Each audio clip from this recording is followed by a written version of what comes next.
कहानी शुरू होती है एक आवाज के साथ जो बताती है कि बहुत समय पहले एक शिकारी समुदाय था।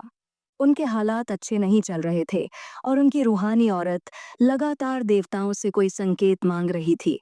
एक दिन संकेत मिला जब शिकारियों को एक नीली आंखों वाली बच्ची मिली। उसका नाम एवोलेट था। रूहानी औरत ने एवोलेट के चेहरे को छुआ और उसे कुछ दर्शन हुए। उसने बताया कि एवोलेट के पूरे समुदाय को 4 टांगों वाले राक्षसों ने खत्म कर दिया है। साथ ही उसने ये भी कहा कि ये लड़की बड़े होकर उस आदमी की संगिनी बनेगी जो उनके लोगों को नेतृत्व देगा। यह सब उनकी आखिरी शिकार यात्रा के बाद होगा। उस समय मुख्य किरदार डीले एक छोटा लड़का था। उसने पहली बार से ही एवोलेट पर ध्यान दिया जब वह उनके गांव आई। इसी बीच डीलह का पिता रूहानी औरत की भविष्यवाणी का इंतजार नहीं कर सका। उसने अपनी सफेद भाला, जो कि नेतृत्व का प्रतीक था, अपने दोस्त टिक टिक को दे दिया और खुद जवाबों की तलाश में निकल पड़ा। गांव के लोग सोचने लगे कि उसने उन्हें छोड़ दिया है। बच्चे डीले का मजाक उड़ाते थे, लेकिन एवोलेट के साथ उसकी दोस्ती बढ़ गई क्योंकि दोनों अकेले थे। सालों बाद जब वे बड़े हो गए तो शिकारी अपनी आखिरी शिकार यात्रा पर निकले। टिक टिक ने कहा कि जो भी शिकारी मेमत को मार गिराएगा वह सफेद भाले का हकदार होगा और एवोलेट से शादी कर सकेगा। डीलेह, जिसे अब भी अपने पिता की कायरता के कारण कम आंका जाता था, ठान लेता है कि वह यह सम्मान और एवोलेट दोनों हासिल करेगा। शिकार के दौरान उन्होंने एक मेमत को जाल में फंसा लिया, लेकिन वह जाल से छूट गया। सभी शिकारी धीरे धीरे जाल को छोड़ देते हैं, पर डीले और टिक टिक आखिर तक पकड़े रहते हैं। टिक टिक उसे जाल छोड़ने को कहता है, लेकिन डीले का हाथ फंसा होता है। आखिरकार मेहमत गिरता है और डीले के भाले से मर जाता है। टिक टिक को सच्चाई पता होती है, लेकिन वह डीले को नाखुश नजरों से देखता है जब वह सफेद भाले की मांग करता है। डीले बाद में भाला वापस कर देता है, जिससे एवोलेट नाराज हो जाती है क्योंकि वह चाहती थी कि वह इसे रखे ताकि वे साथ रह सकें। रात के समय 4 टांगों वाले राक्षस गांव पर हमला करते हैं। असल में वे घोड़ों पर सवार युद्धकर्ता होते हैं। वे गांव लूटते हैं, लोगों को मारते हैं और कुछ को बंदी बना लेते हैं। एवोलेट को भी बंदी बना लिया जाता है क्योंकि एक युद्धकर्ता उसकी सुंदरता पर मोहित हो जाता है। डीले ठान लेता है कि वह अपनी प्रेमिका को बचाने जाएगा। रूहानी औरत को शक होता है कि वह यह काम अकेले कर पाएगा।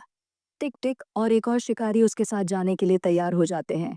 वे युद्धकर्ताओं का पीछा करते हुए पहाड़ों को पार करते हैं और जंगल में पहुंचते हैं।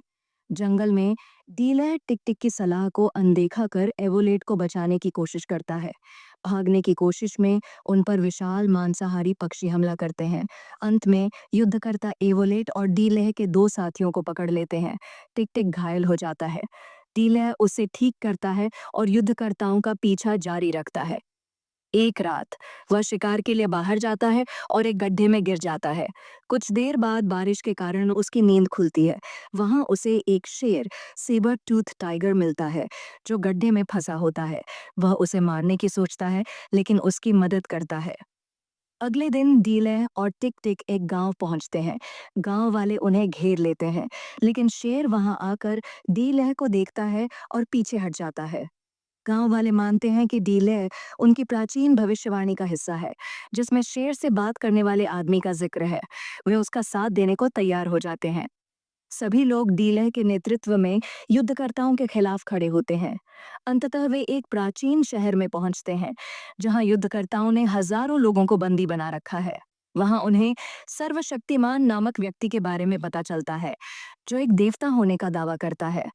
वह एक विशाल पिरामिड बनवा रहा है और बंदियों को इसका निर्माण करने के लिए मजबूर करता है। डीले विद्रोह की योजना बनाता है। वह दासों को प्रेरित करता है कि वे सर्वशक्तिमान के खिलाफ खड़े हों। इस बीच टिक टिक एक झड़प में मारा जाता है, लेकिन मरने से पहले वह सफेद भाला डीले को सौंप देता है और उसे अपनी किस्मत पूरी करने को कहता है।